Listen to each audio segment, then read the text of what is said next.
Oh,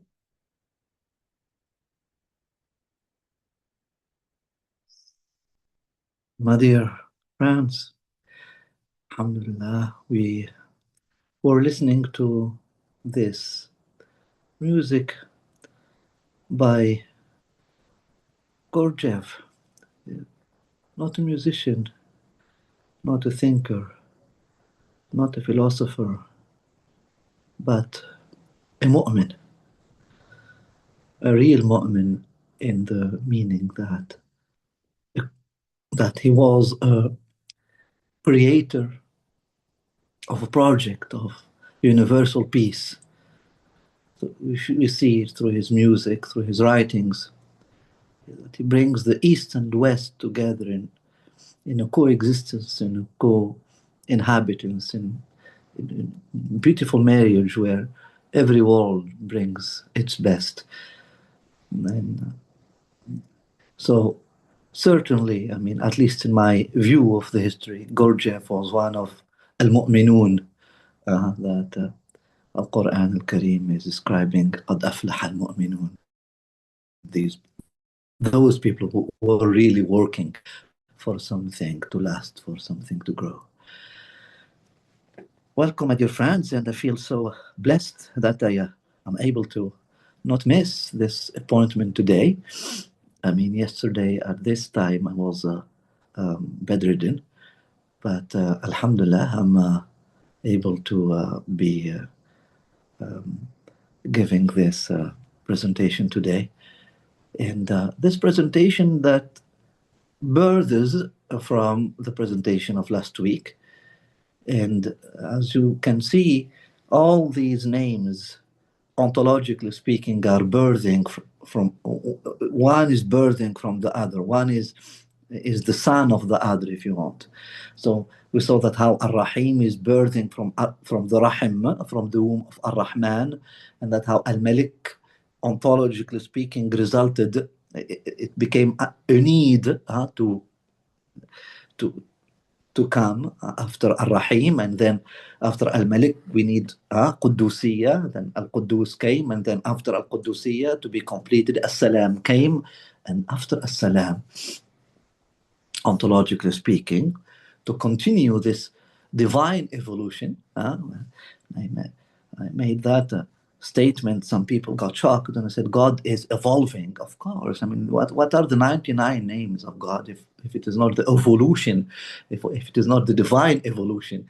So yeah, of course. What it is the evolution of God in that meaning of evolution manifestation. So after As-Salam there is Al-Mu'min.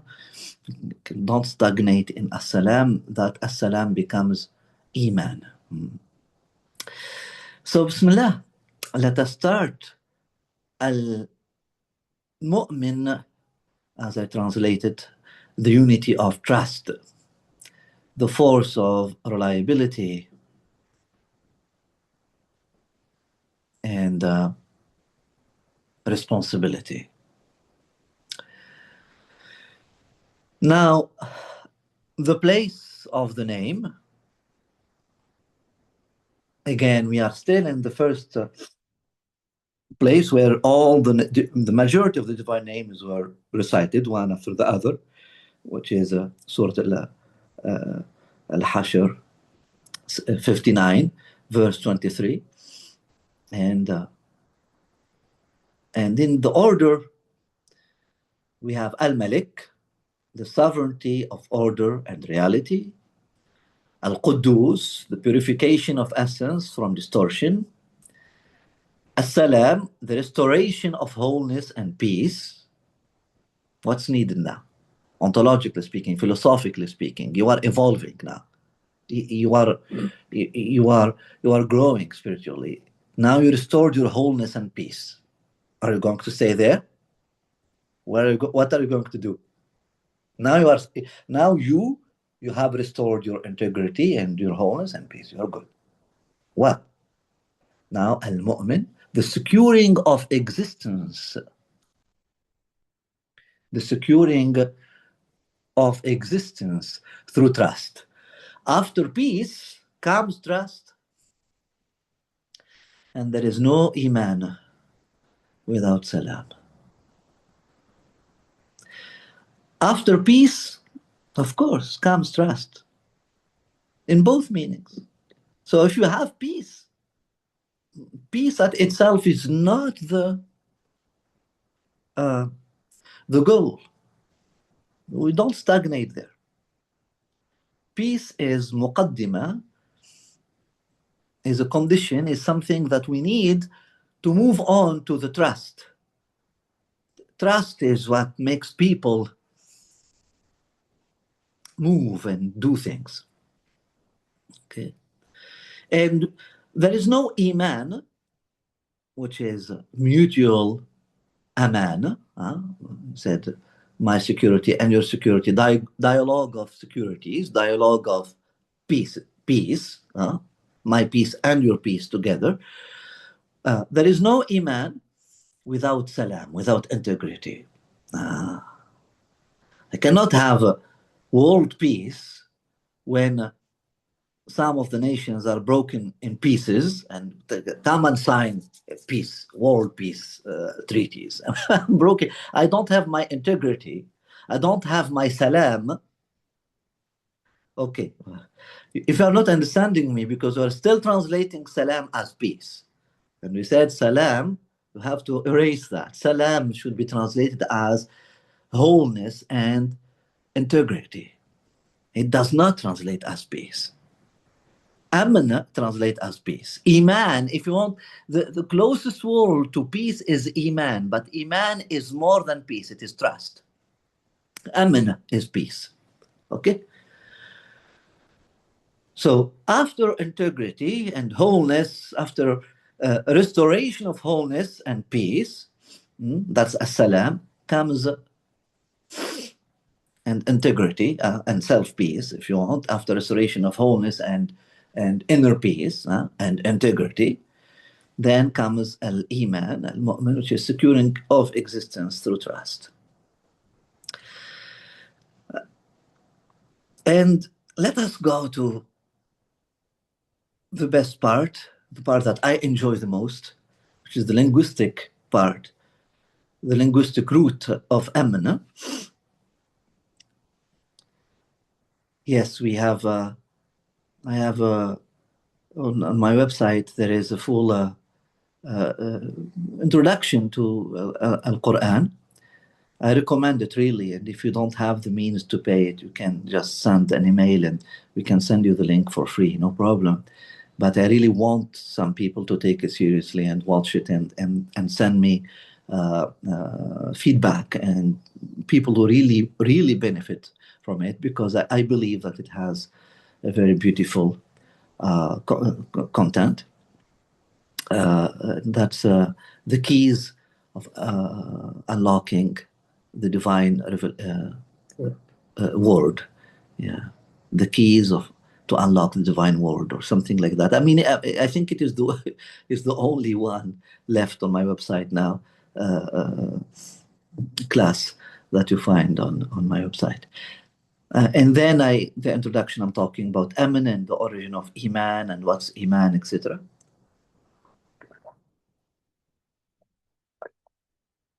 Now,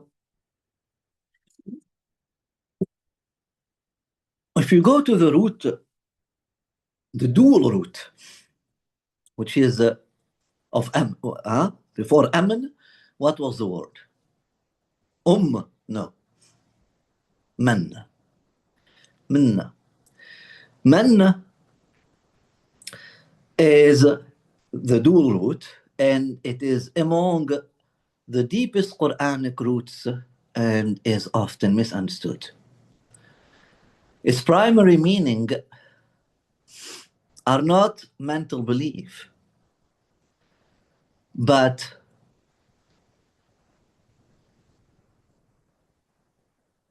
okay, let us start with Aman first. Let us start with Amana. So Amana is among the deepest Quranic roots and is often misunderstood. Its primary meanings are not mental belief, but safety, security, reassurance, trust, reliability, the removal of fear. So when I say these meanings, it's in every verse, each verse, one of these meanings is brought forward. Okay, it's not all these meanings all the time. So you'll find one verse, it means safety. Another verse, it means trust. Okay, the word aman, like what we saw for the word silm. From this root arise key terms: amn, safety; amana, that which is entrusted, responsibility; iman, existential trust. That's how it's translated. Al-Mu'min, one who, or Al-Mu'min, the way the Prophet used to try, to say it, at least they say, he would say Al-Mu'min, that's how Quraysh used to pronounce. One who trusts and is trustworthy.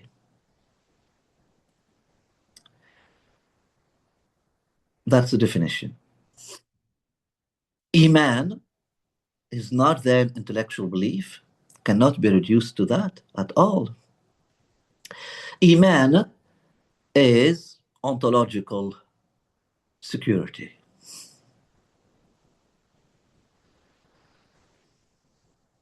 Now, when I go to the root man, just the two letters. What do you hear when you hear man, man, man, man, man, man, man, man, man, man, man, man, man, man? What is the energy that comes to you? Man, man, man, man, man, man, man, man. Hmm? Energy of what? Majority of languages, the mother's name has these two letters. Actually, I was in Algeria, and I discovered that in the Berber language, mother is Imanu. To say mama, they say Imanu. In French, it is maman. Maman, mami, mama. There is that song. Man brings that. It brings that energy of safety, of security, of reassurance as well.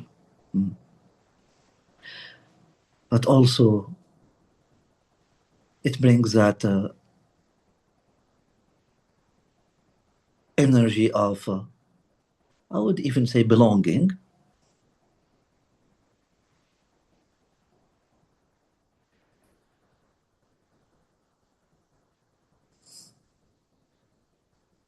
I belong to you, and you belong to me in that way. Trust. أنا منك وأنت مني. There is that hadith of the Prophet when he says, أنا من حسين وحسين مني. In English, it becomes from. But the sound in Arabic, min means something. أنا منك, منك, مني. And then there is the word al-man in Arabic. Al-man, again, it is translated as a grace, but in reality, it means like it's a form of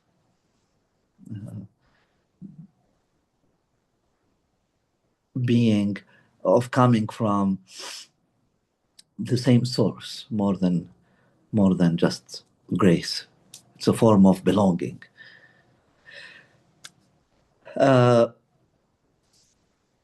Anyways,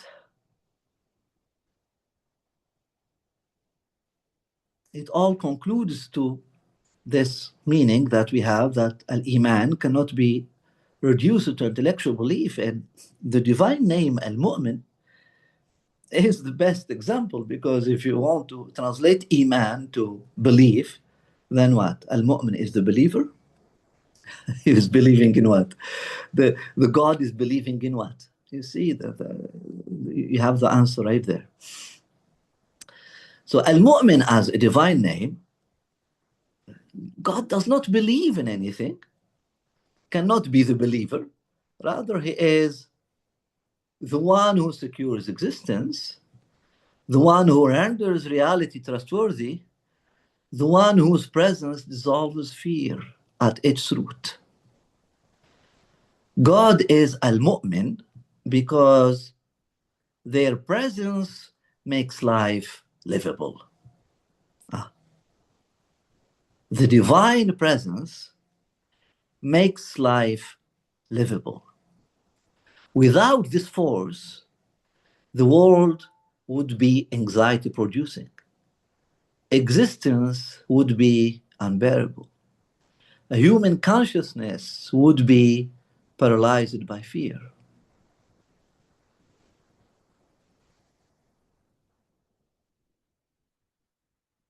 That is the necessity of this attribute for the divine. It is that force without which the world would be anxiety producing. Life won't be livable. Existence would be unbearable. A human consciousness would be paralyzed by fear.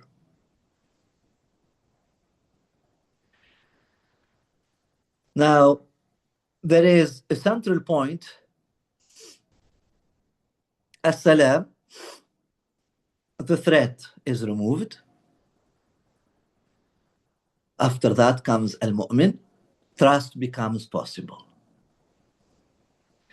Peace halts the war, trust allows engagement with life.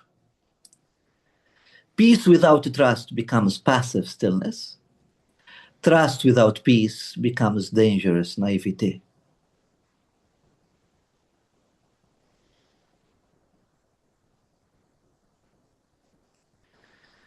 Al-Mu'min is a force.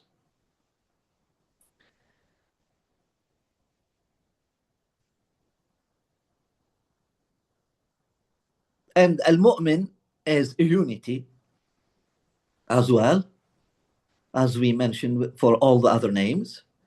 So that unity, we call it the unity of trust here, not the unity of belief. Because if you want the unity of belief, there is no unity of belief. That's one thing that you will have no unity about, ever, never. It's an impossibility.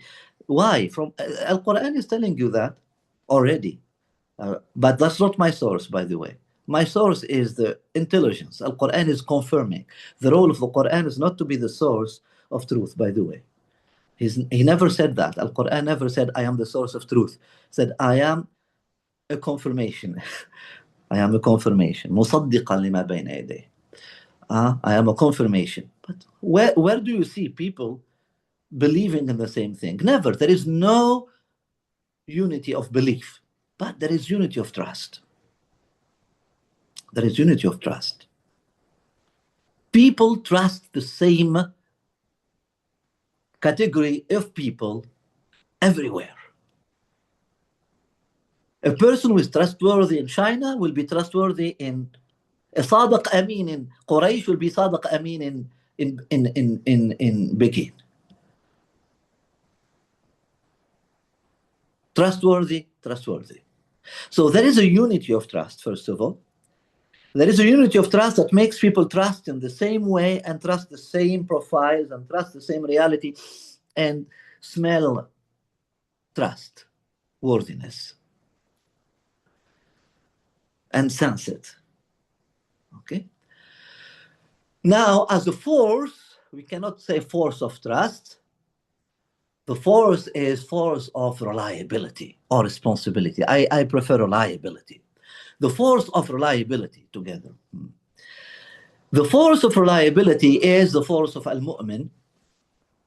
It is the force that makes action possible, relationship buildable, responsibility bearable.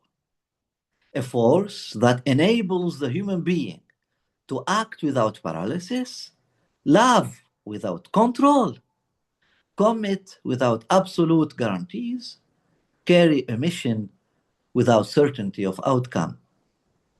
This is the strength of the mature. I want you now to go and reread Surah Al-Mu'minun in this way and just erase the believers everywhere you see it. It's not successful are the believers, no. Successful are the reliables. The bearers of the force of reliability, and it will make sense. Because you are reliable to make actions, to build health relationships, to take responsibility so you can build a healthy society.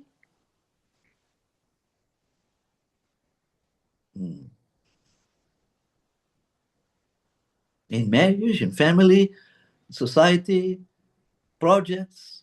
Think about it.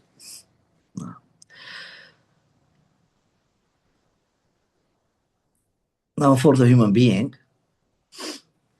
of course, we say the human being is the inheritor of these divine names. You call them the divine names, but they are not there to describe God. We say they're like a meeting point between us and the divine. So they are also points of aspirations. They are akhlaq for us. They are takhalluqat and ta'alluqat for us. They are ta'alluqat lillah. They are manifestations, ta'alluq of Allah, of the divine. But for us, they are points of ta'alluq and points of takhalluq. And for some of us, they become points of tahaqquq. You may write this for those who know Arabic. So the divine names are ta'alluqatullah, des éclats du divin, ta'alluqatullah, ta'alluq, like الشمس تتألق, manifestation, أو إشراقات Allah. And for us, they are points or places where نتعلق, where we attach ourselves to, aspirations, or takhalluqat, things that we tend to become, or tahaqquqat, projects of realization. As a human being now, what is my inheritance of Al-Mu'min? Modern humanity suffers from a deep condition, which is the existential insecurity. Fear of loss, fear of rejection, fear of error, fear of losing control. The name Al-Mu'min restores a simple truth. Reality is reliable enough for you to place your life within it. Reality is reliable enough for you to place your life within it. Why? Because this reality is not empty. It's not a void. There is a ruh al-mu'minah.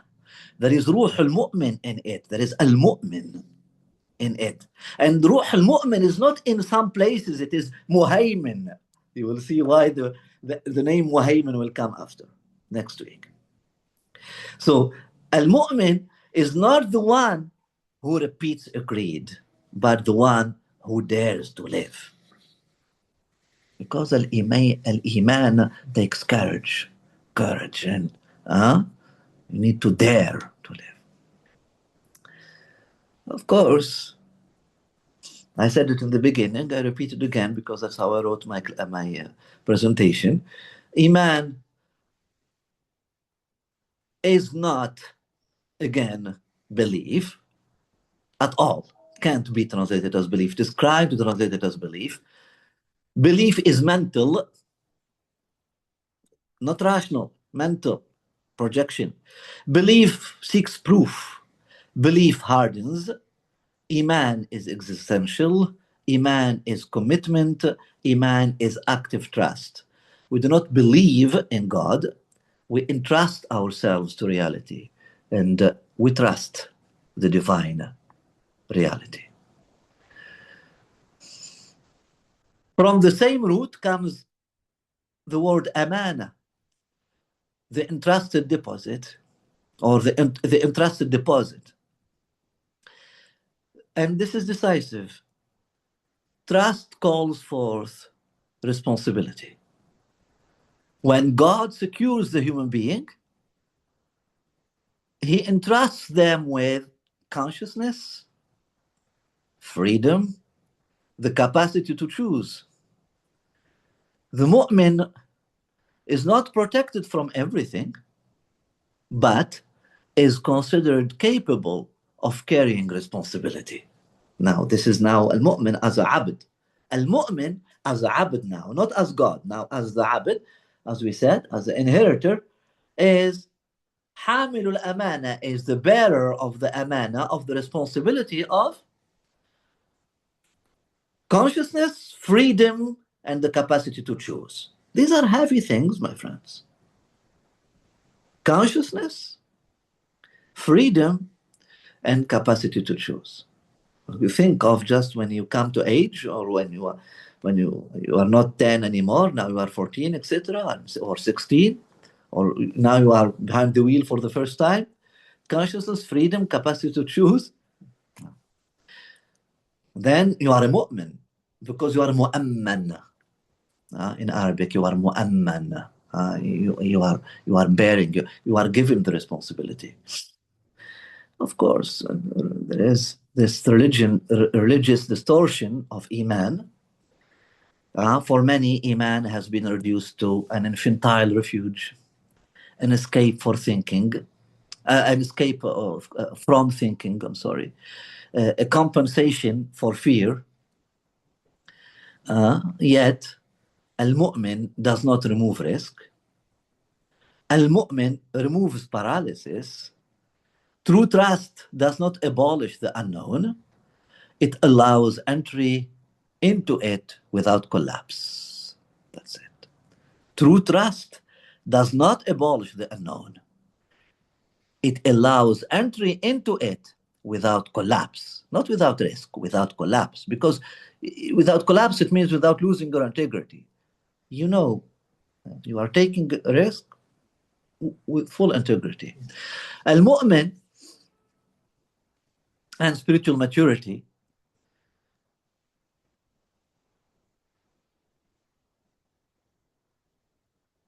This name, spiritually, Al-Mu'min, marks a transition from fear to trust, from dependence to partnership. Or I used to say from belonging to partnership, dependence. You can say also belonging, dependence to partnership. From belief or fear to trust, from passivity to responsibility. After inner peace begins the bearing of the trust, al-amana.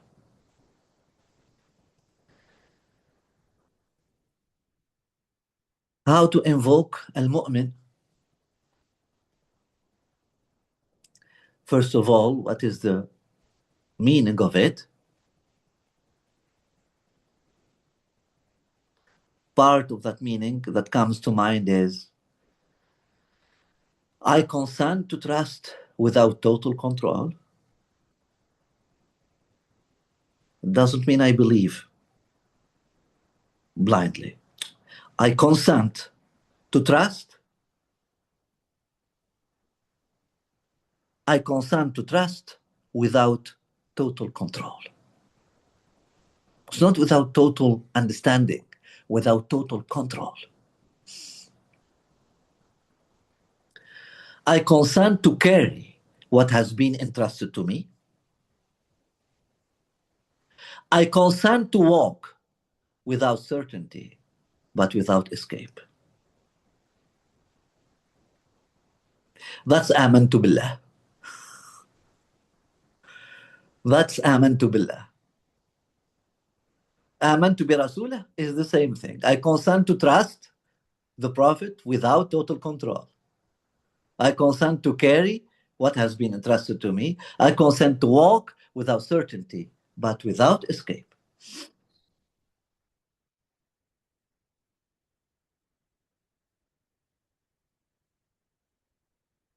Yes, this is the prayer. The prayer of Al-Mu'min should be an active prayer, should be an engagement. At least this one cannot God give me. God give me Iman. May Allah give us Iman. He will never give you Iman. That's not something to give. That's something for you to create. That's not something for God to give. He never said, I will give. No. There's something for you to create. At least one thing. This prayer is all I consent. I consent. I consent. I am creating this. Ya mu'minu aminna, ya mu'min. Give us amen, give us amen. That's different. But let us start working on it in this way. I consent to trust without total control. I consent to carry what has been entrusted to me. I consent to walk without certainty, but without escape. And you can expand the meditation. So, Al-Mu'min, this name, is the safety that makes action possible, the trust that renders freedom viable, the reliability of existence itself, and the end of anxious religiosity that is expecting something to collapse every time. That's why it rushes to believe in something. That's what it was meant to be.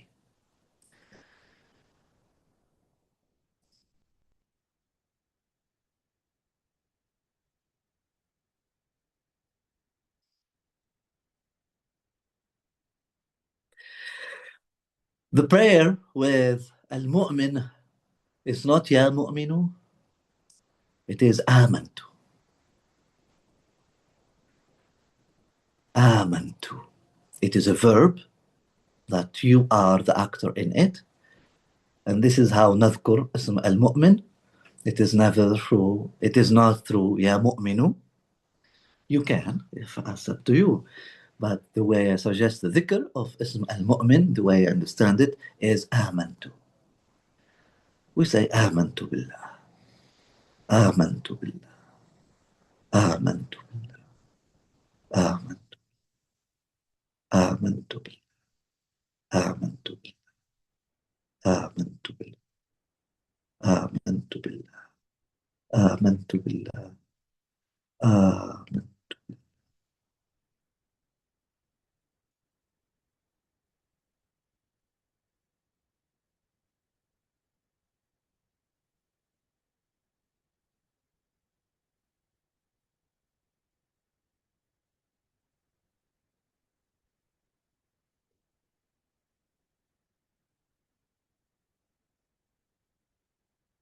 This is the one divine name that it is a description for the ideal, the human ideal. Understand? The human ideal is to become a mu'min. So this is the key divine name, and that's why it is all about the human at the end. Thank you very much, and we'll continue with Al-Muhaymin next week. Assalamu alaikum wa rahmatullah.